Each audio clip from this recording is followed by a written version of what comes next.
एक पलड़े पर हिंदुस्तान की सारी देवियों को रख दें और एक पलड़े पर उस माँ को रख दीजिए, रमाबाई को, फिर भी वह रमाबाई का पल्ला नीचे हो जाएगा। मैं उस माँ को नमन करते हैं। दूसरी कड़ी में मैं उस महामानव को, मैं उस भगवान को नमन करते हैं। हिंदुस्तान के सारे देवताओं को एक पल्ले पर रख दीजिए, एक तराजू पर रख दीजिए और एक पल्ले पर मेरे महामानव परम पूज्य बाबा साहब को रख दीजिए, फिर भी मेरे महामानव परम पूज्य बाबा साहब का पल्ला भारी हो जाएगा।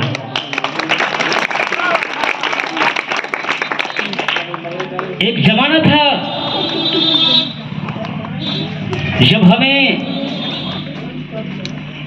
स्कूल में पढ़ने का अधिकार नहीं था,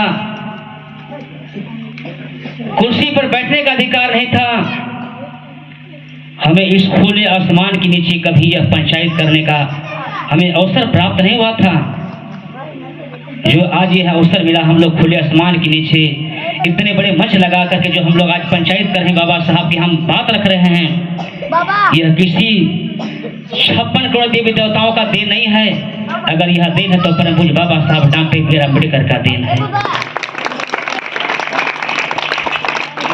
हमारी माताएं बहनें गीत गाती हैं,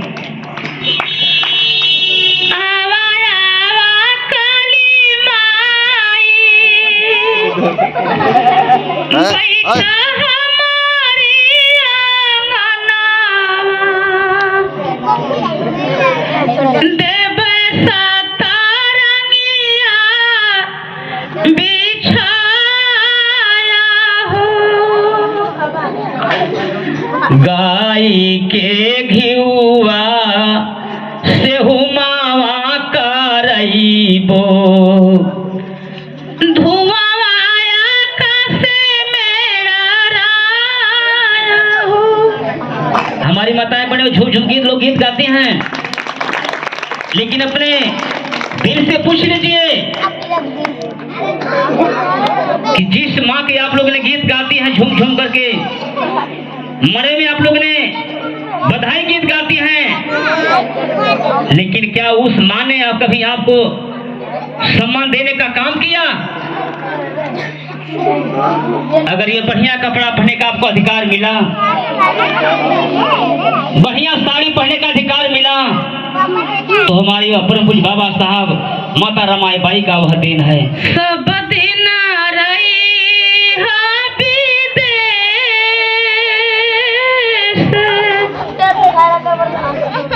कोनो औरत का अपने आदमी से रिक्वेस्ट बा, वो मेहरारू नहीं हो रहा करते अपने पति से, क्या करते हैं? सब दिन रही विदेश, बलमा हो फगुनवा में अइहा, सब दिन रही विदेश, बलमा हो फगुनवा में अइहा। लेकिन क्या आनंद मिला था ना बच्चे? अब कहाँ लग हंसत हो जा?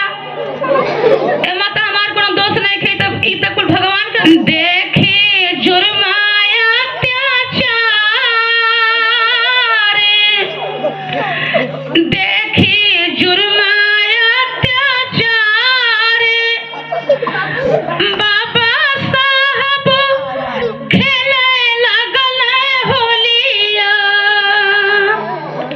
जब यह मेरा देश मुल्क गुलाम था, हम गुलामी के जंजीर में जकड़े हुए थे। एक तरफ हम अंग्रेजों के गुलाम थे और एक तरफ हम सामंतवादियों के गुलाम थे। उस जमाने में हमें न पढ़ने का अधिकार था, न धन संपत्ति रखने का अधिकार था। उस समय बाबा साहब हिंदुस्तान में हमें आजाद करने के लिए वो होली खेल रहे थे। ये उस समय का भाव है। देखिए जुर्म अत्याचार, बाबा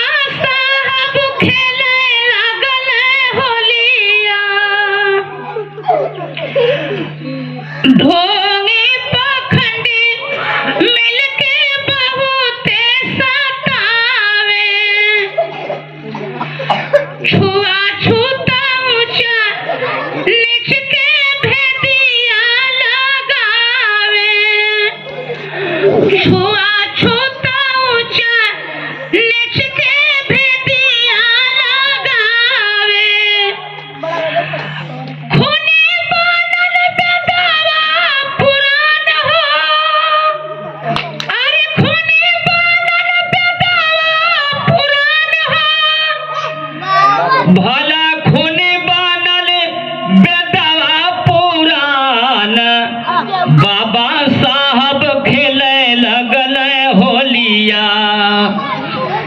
देखी जुर्माया अत्याचार, बाबा साहब खेले लगल होलिया। अखिया पर काला पट्टी पैरवा में झाड़ू। साथियों, जब हमें पढ़ने का अधिकार नहीं था उस समय हमारे गले में हरिया बांधा गया था, कमर में झाड़ू बांधा गया था कि हम है बच्ची। शांति बाबू,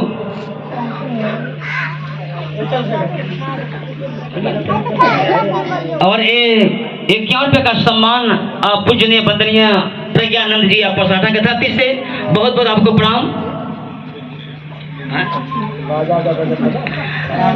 आई देखिए मूरत मास्टर साहब नेगुरा के धरती से आप साहब की ओर से 101 रुपये का सम्मान माने मास्टर साहब के हमारे बहुत बहुत कोटि कोटि प्रणाम। जय भीम जय भारत।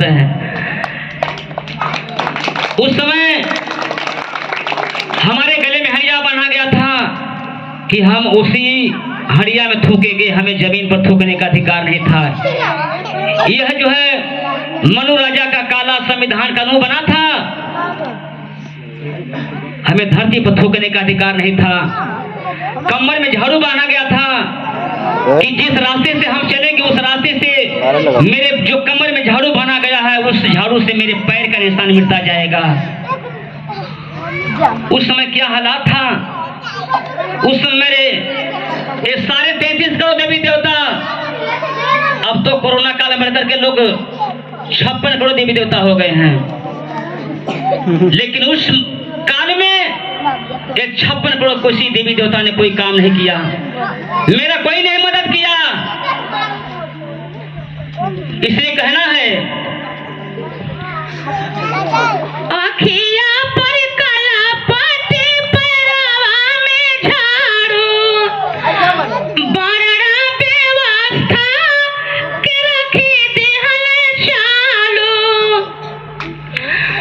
धर्म के लूटे ठेकेदार हो, भला धर्म के लूटे ठेकेदार, बाबा साहब खेले लगल होलिया। देखे जुर्माया अत्याचार, बाबा साहब खेले लगल होलिया। साथियों, जब हमें पढ़ने का अधिकार नहीं था, जब बाबा साहब जब कुछ बड़ा हुए, उनके पिताजी रामजी राव उनको जब स्कूल में ले गए नाम लिखाने के लिए, तो मास्टर साहब ने कहा कि आपके बच्चे का नाम लिखा जाएगा, लेकिन 2 शर्त है। वो कौन सा शर्त? कि आपके बच्चे का नाम लिखा जाएगा स्कूल में, लेकिन पहला शर्त कि आपका बच्चा भीम जो है वो सरकारी हैंडपाइप का पानी नहीं पिएगा। दूसरा शर्त कि आपका बच्चा स्कूल में नहीं पढ़ाई पढ़ेगा बल्कि स्कूल के बाहर पढ़ाई पढ़ेगा। ये 2 शर्त पर बाबा साहब का नाम लिखा गया। बाबा साहब पढ़े थे, उसी समय का एक घटना है घटा। उसी स्कूल में डिप्टी साहब आ गए थे। डिप्टी साहब ने क्वेश्चन कर दिए, बताओ बच्चे, एक सवाल है कि वह कौन सा चीज है जिसको हम देख सकते हैं लेकिन छू नहीं सकते हैं। बच्चे ने हाथ उठाए। किसी बच्चे ने कहा, सर मैं आपके सवाल का जवाब मैं बतलाऊंगा। किसी बच्चे ने कहा कि सर आपके सवाल का आंसर सूर्य है, जो हम सूर्य को देख सकते हैं लेकिन उसको हम छू नहीं सकते हैं। किसी ने कहा आग, मैं आग को देख सकता हूं लेकिन छू नहीं सकता हूं। किसी बच्चे ने कहा सर सर्प होता है, जो हम सर्प को देख सकते हैं लेकिन उसको हम उंगली से छू नहीं सकते हैं। डिप्टी साहब बैठे से सारे बच्चों का क्वेश्चन सुन रहे थे। बाबा साहब स्कूल के पिछवाड़े गलियारे बैठे थे। बच्चों के जवाब सुन रहे थे। बाबा साहब गलियारे में खड़े होकर के एक खिड़की के इशारे से बाबा साहब ने हाथ को उठाए और कहे, डिप्टी साहब मैं भी आपके सवाल का जवाब देना चाहता हूं। डिप्टी साहब बोले, बोलो बोलो बेटा, क्या कहना चाहते हो? बाबा साहब ने अपनी आंखों भरी आंसू से उस डिप्टी साहब से कहा कि सर, मेरे सामने घड़ा रखा हुआ है, उस घड़े में, उस मटकी में भरा हुआ पानी है, लेकिन मैं उसको देख सकता हूं लेकिन उसको छू नहीं सकता।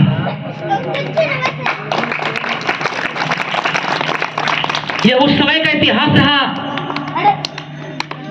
जिस तालाब में पशु पक्षी जानवर पानी पीते थे, उस तालाब में हमें पानी पीने का अधिकार नहीं था। यह बाबा साहब के जमाने घटना है। एक लाइन कहना पड़ा, बाबा साहब पढ़े जब के गलाई सकुलावा, बैठे के मिलल नाही उनके टेबुलावा।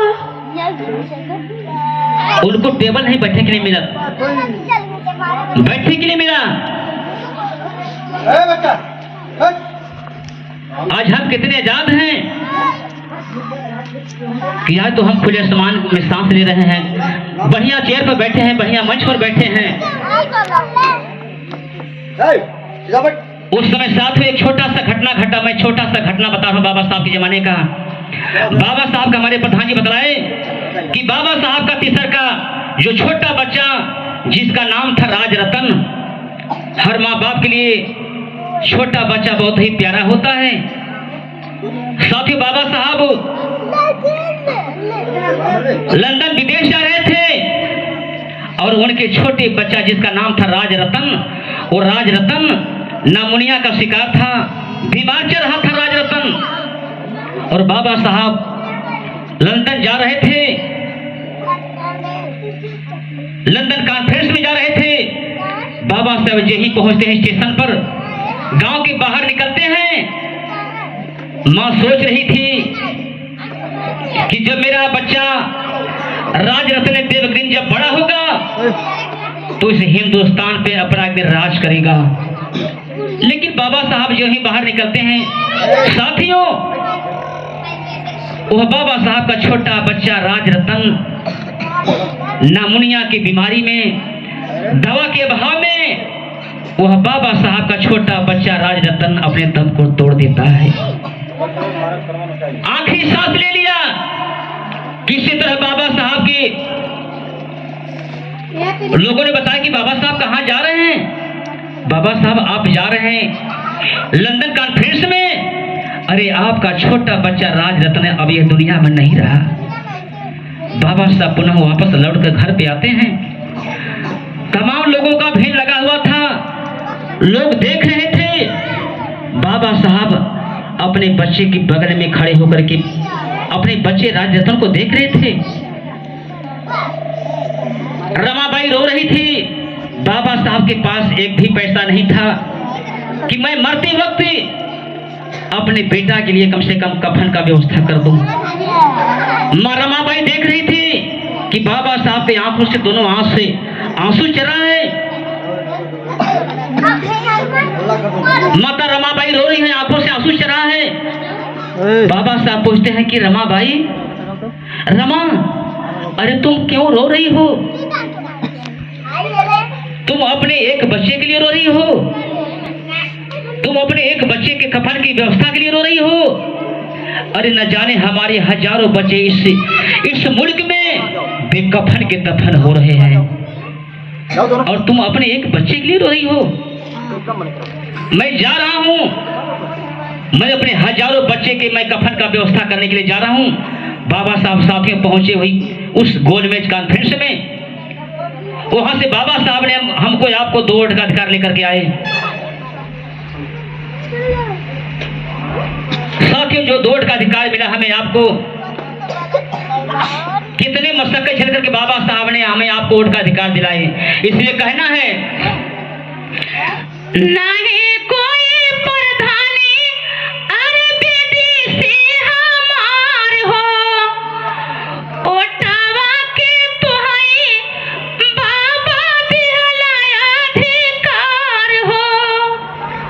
साथियों, हमें वह जमाना था कि राजा रानी के पेट से पैदा हुआ करता था, लेकिन जब बाबा साहब को जब संविधान में बाबा साहब जब इस देश के जब प्रथम बैरिस्टर बने, जब कानून मंत्री बने, तो बाबा साहब को संविधान लिखने का मौका मिला। जब साथियों बाबा साहब को संविधान लिखने का मौका मिला, तो बाबा साहब ने कलम तोड़ करके हमें आपको संविधान में एक वोट का बाबा साहब ने अधिकार दे दिए। लेकिन मेरे दोस्त, जब चुनाव का वक्त आता है, जब चुनाव का वक्त आता है, जब लोग आपके वोट को लिए मांगने के लिए जब दरवाजे पर आते हैं, तो लोग अपने वोट का लोग सौदा करते हैं। जिस वोट के बदौलत हमें वोट का अधिकार नहीं था, तब मेरे समाज के लोग कभी बीडीसी प्रधान नहीं हुआ करते थे। मास्टर की बात तो छोड़ दें, मास्टर की डिग्री तो दूर है। आज बाबा साहब ने यदि हमें आपको एक अधिकार नहीं दिए होते, तो आज मेरे समाज में मास्टर की डिग्री लेकर के, आज एसआई की डिग्री लेकर के हमारे बीच में हमारे बाबू के पी राम बैठे हैं। यह किसका देन है? न रब ने दिया है, न सितमगर ने दिया है। अरे न रब ने दिया है। मैं बिरहा गाता था, आज भी मैं बिरहा गाता हूँ और सरकारी नौकरी भी करता हूँ, सफाई कर्मचारी का। 2010 से 2015 तक मैं अपने छोटे भाई को प्रधान बनाया था। आज जो कुछ मिला है यह किसके देन है? इसलिए मैं कहता हूं कि न रब ने दिया है, न सितमगर ने दिया है। न रब ने दिया है, न सितमगर ने दिया है, और जो कुछ दिया है वह अम्बेडकर ने दिया है, अम्बेडकर ने दिया है। कहाँ गए हमारे 33 करोड़ देवी देवता? उस समय लोग कहाँ थे जिस समय हमें पढ़ने का अधिकार नहीं था? कोई सारे देवी देवता हमें काम नहीं आए। और हम दिवाली मनाते हैं, होली मनाते हैं, नवमी की पूजा करते हैं। रामा जी का भइले जनमवा हो रामा, चैत महीनावा। जब राम का अयोध्या में जन्म हुआ, तो हिंदुस्तान में भी मेरे भगवान मेरे राम का परम पूज्य बाबा साहब का भी जन्म हुआ। उस गीत को लोग नहीं गाते हैं।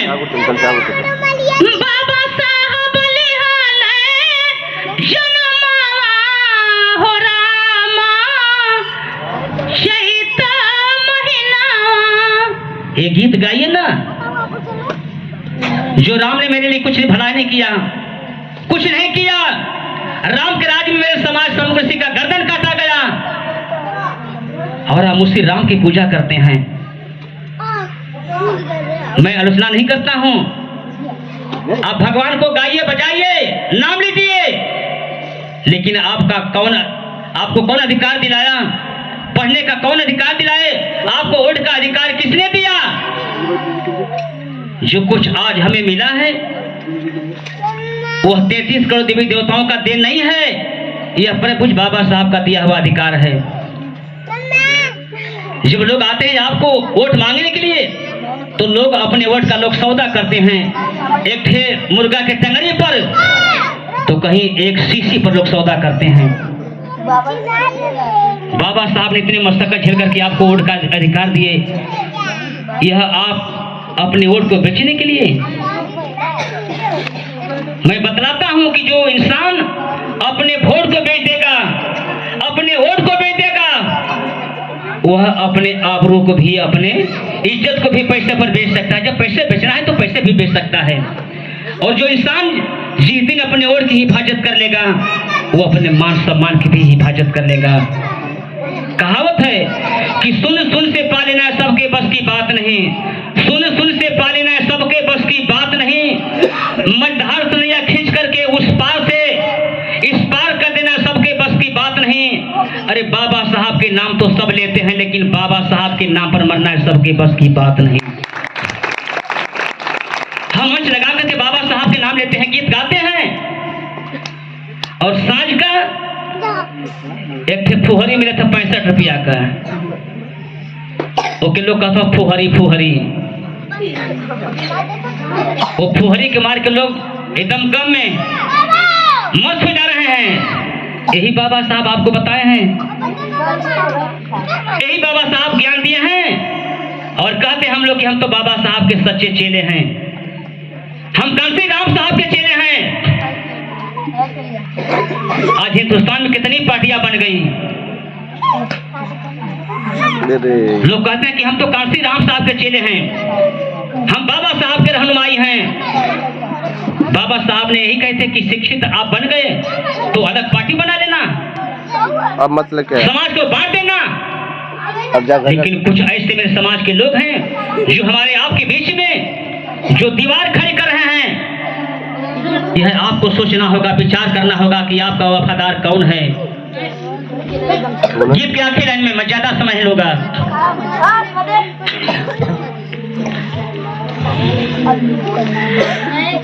पोथी पतरा रामायण में अगिया लगवाले, यही बाबा साहब 1927 को जो मनु राजा का जो काला संविधान, काला कानून बना था, 1927 को बाबा साहब ने उस काला कानून मनु राजा के संविधान को जला दिए, रामायण को जला दिए। इसलिए कहना है पोथी पतरा रामायण में अगिया लगवाले, मनु समितिया के होलिया जलवाले,